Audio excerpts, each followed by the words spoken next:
Happy New Year, everyone. It's Al Nigrin here, back to tell you about our upcoming New Jersey Film Festival lineup and to give you access to some of the directors and actors who will be part of our film festival.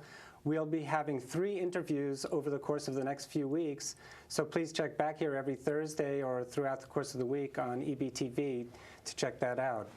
We're celebrating our 30th anniversary. We've been showing movies since 1982. And we have a wonderful lineup that will begin on January 20th and will run through March 1st, 2012. There's also going to be a ton of special promotions. If you come on the opening weekend, you'll get a free T-shirt. And that's if you're one of the first 30 people. On the second weekend, there's free sandwiches provided by Jimmy John's.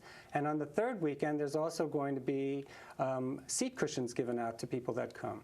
But today, we're here to talk to Derek Lindeman and Jensen Bucher, yes, who are part of the wonderful film Calendar Girl that will be premiering on January 20th and part of our opening weekend. So I wanted to turn our attention to you guys. And Derek, how did this film come to be? Well, actually, it's been kind of kicked around for a while. It was written by a writer called Faith Brody, who wrote the script, and she kind of wrote it years ago when she was in college. She was a student in UArts, and she sort of developed the concept with our one producer, John Guarneri, and they kind of had this thing sitting around for years, and she did like a one-act play, and then someone made a short film of it. And it sort of sat on the shelf and collected dust for a while, and then I started working with John, and then we worked with Jensen, and it just sort of seemed like a really good project to sort of bring out and then sort of do it as a feature. And it went through some revisions, but when it was all said and done, it was pretty much true to what she had written years ago. Well, I mean, having seen the film twice, I can say that it's certainly a vehicle for Jensen. I mean, Absolutely. She shines in this film.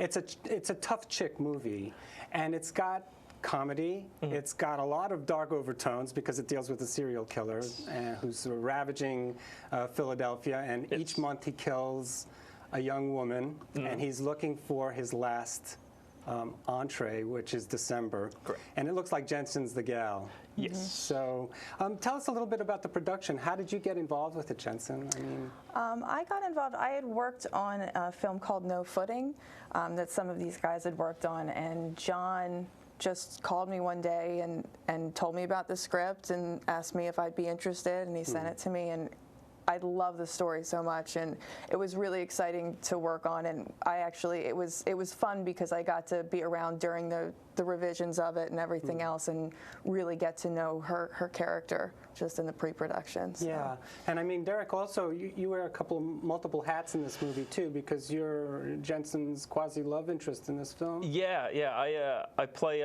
Chris, who is sort of works for the district attorney, played by Corbin Burnson. And I'm sort of, Jensen and my character, we had a past that never sort of happened, and now it's years later, and all of Ari is their character's name. All of her friends have grown up, and they sort of moved on, and they're they're getting to be 30, and she's still sort of kind of in high school almost. She never really grew up, so she's still really young and brooding and kind of a loner, and so we've grown apart, but sort of these circumstances kind of sort of infuse our lives back together a little more than it's been. I guess what I liked a lot about your film is the fact that it is a whodunit too. You're trying to figure out who the killer is, and they're all floating around. At one point I thought maybe you were the killer too, and I'm not giving anything away by saying that. I mean, the bottom line is that I felt, as far as an independent picture goes, there was a lot put into this film. It looks like millions and millions of dollars. Well, obviously, it is a low-budget feature, but you do a lot with very little. I thought that you all did a masterful job. So as far as the program itself, there's some other name people that are involved in this film. I recognized one fellow right from the very beginning, and I recognized his voice more than anything else. Who's that? It's Gilbert Gottfried. Everybody knows Gilbert Gottfried. That was actually something that we had. We had shot the movie in, it was like March of, I don't know. Two Marches ago. And we had shot it, and it was such a tight schedule. And you know, I was my first-time director. And so I kind of sort of had to learn some things as we go. And that scene was one of the first things we shot.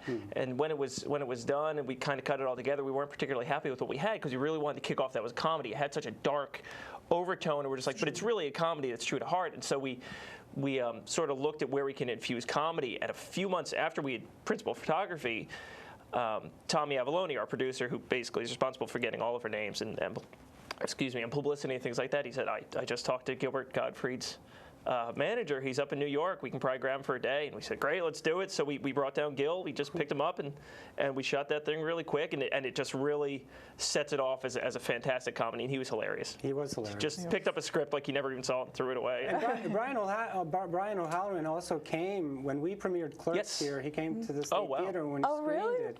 Yeah, because he was living in North Brunswick. He wasn't too far away. Dante and Veronica both came to that screening, so we're very proud to have him there too. Yeah, Brian's fantastic. He has a really great cameo as a film director. He's a director that's sort of doing a Dateline reenactment of sort of this terror in Philadelphia with this serial killer. Yeah. He comes in. He does a great cameo. Fantastic guy. He's a great guy. A lot of fun. Tell me a little bit about your background, Derek. I mean, how did you get involved in directing and acting? I mean, was it something you were trained to do? No, not at all. I went to Rowan for fine art. But while I was there, I really just sort of liked the idea of being able to create sort of this I don't even know what it's this tapestry where there's music and there's acting and there's performance and there's set design and there's editing, and it's just a really filmmaking is just such a great artistic endeavor. And it just sort of happened that I made this little $3,000 movie that did really well, and it had a 100th theater release when I was like 24, and I couldn't believe it. And then after that, I was kind of clueless, and I wound up just meeting up with John and Tommy, and then we just started saying, well, they had done the same thing. They sort of throughout their college years sort of tried to make a movie, and then the three of us kind of got together, and we said, well, let's combine our powers and see what we can do. And the first thing that we all kind of did that sort of we felt was like our best, we were us doing everything sort of to our best potential was Calendar Girl. And to have someone like Jensen there to really just be such a centerpiece to really bring out everybody's efforts is really fantastic. Did you have to audition for it, Jensen?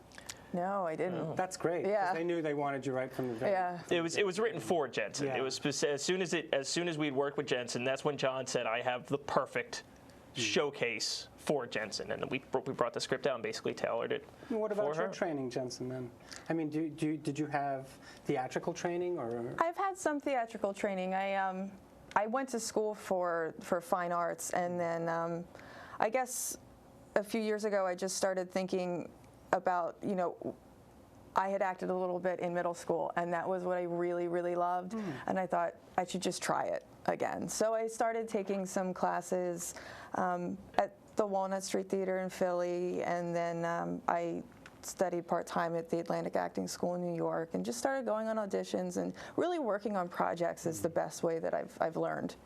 Well, I thought you can't take your eyes off you in this film. Thank you. And I mean, I mentioned to you guys earlier that you were also in another film that we screened last year, Everything Fred Tells Me. Yes. And so I recognized you kind of. It took me a double take, but then I said, wow, this is the same gal. And I think you just do a masterful job. And the important thing, I find it interesting that a woman wrote this film, because we don't get enough strong women in our films these days. That's and if true.